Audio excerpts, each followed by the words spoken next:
Welcome back to day 6 of 25 days of holiday nails. This is Stephanie and this is Nails by Sora.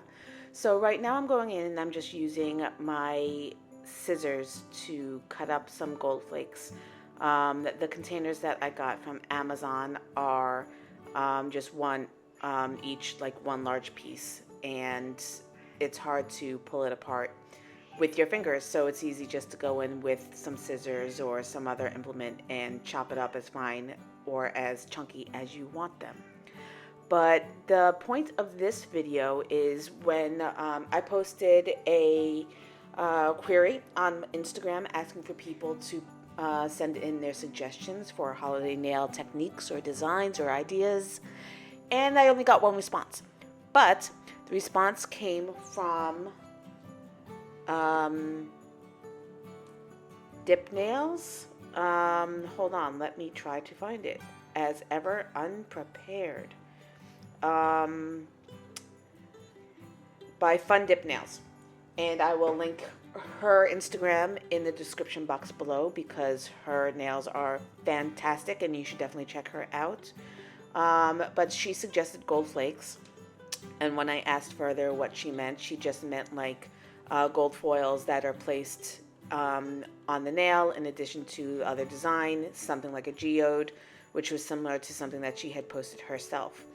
So the design didn't exactly come out the way I had initially intended. I wanted to do more of like a Carrara marble motif with some sparsely placed gold, and what it came out was more of a multicolored marble with deep veining of gold, which, don't get me wrong, I absolutely love. I think they came out very well, except for the first nail that I did. The first nail I did I just tried laying in individual veins of red and gold with my fine liner, and it bled a little bit too much, turned more pink. I didn't like the way it turned out ultimately.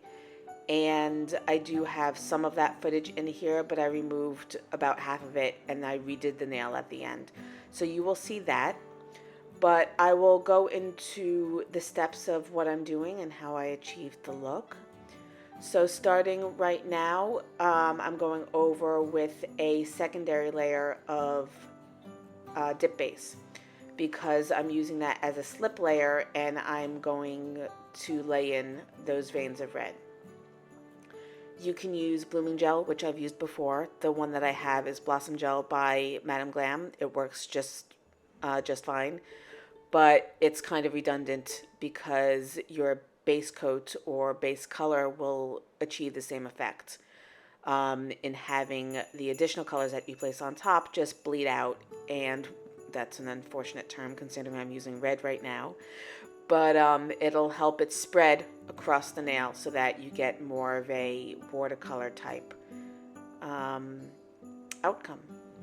But like I said, I didn't really like the way this nail turned out. It was a little splotchy. It didn't yield that marble look that I was going for, so I just cut it there.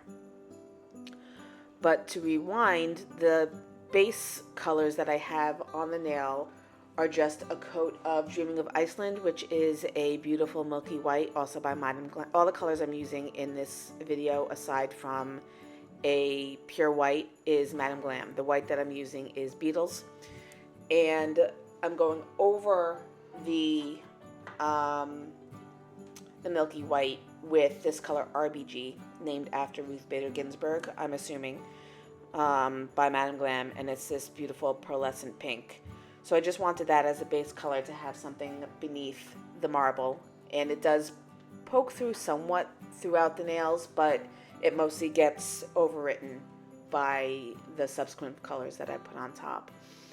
But I'm just taking my water marbling tool or the silicone end and picking up some pieces of gold flake and placing them where I think they feel right across the nail.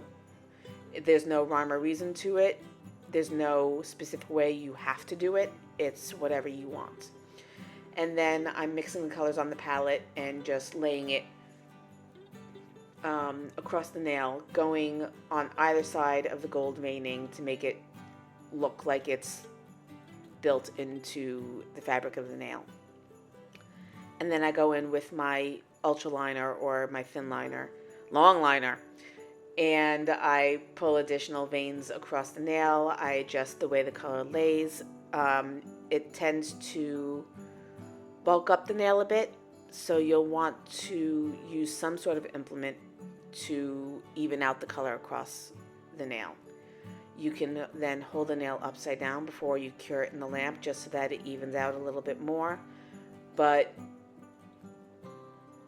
you want to pay extra attention to the edge of the nail, where it goes into what would be either the cuticle edge or the free edge. And you can even take a lint wipe, which I did at one point, but it didn't do much because I didn't have much liquid piling up along the edges. You can just press it along the sidewall and not going up onto the nail, but enough that you grab some of the color and pull it away from the nail.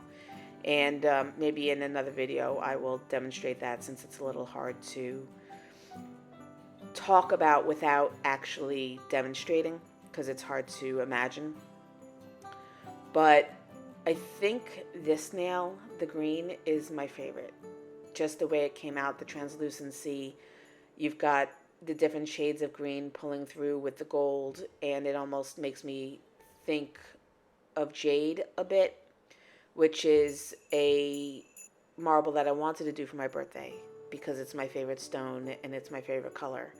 But I never actually got around to it because I couldn't get it to work the way I wanted it to. But yeah, this is definitely my favorite nail.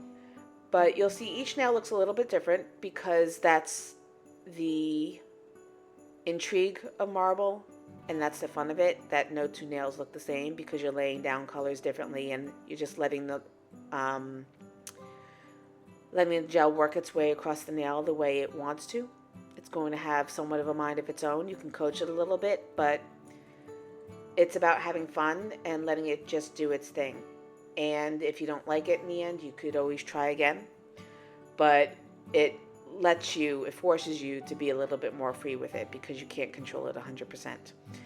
And that's all the talking I'm going to do.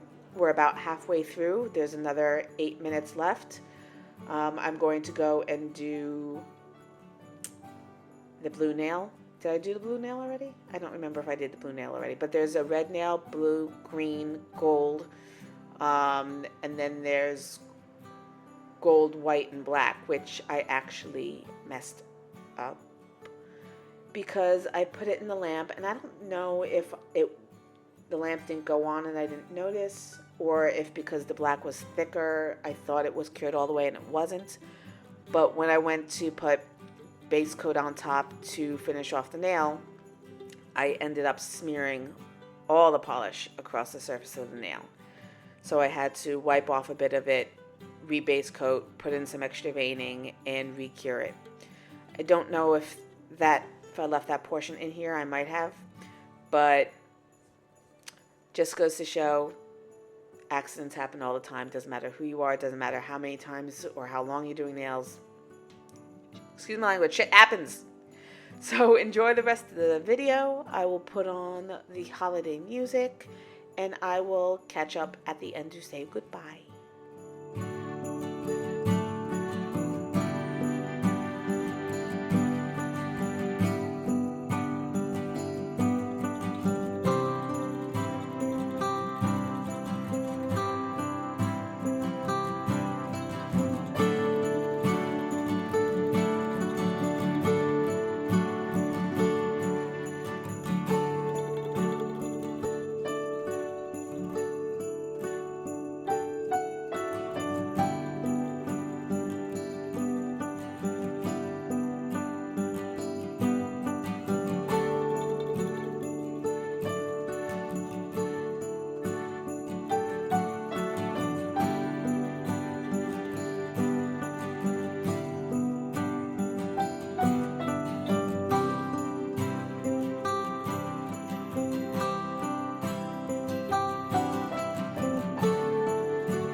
So that's going to do it for this video and this set of nails. You can wear them all together. You can wear them with additional solid nails or other accent nails if you want to pair the red with the green and the gold, or the blue with the gold and black. However you want to arrange them. That's why I wanted to show it set up a few different ways. But thank you for joining me. Give me a like and a subscribe, and hit that bell so that you're notified whenever new videos drop. And I will see you tomorrow with day 7.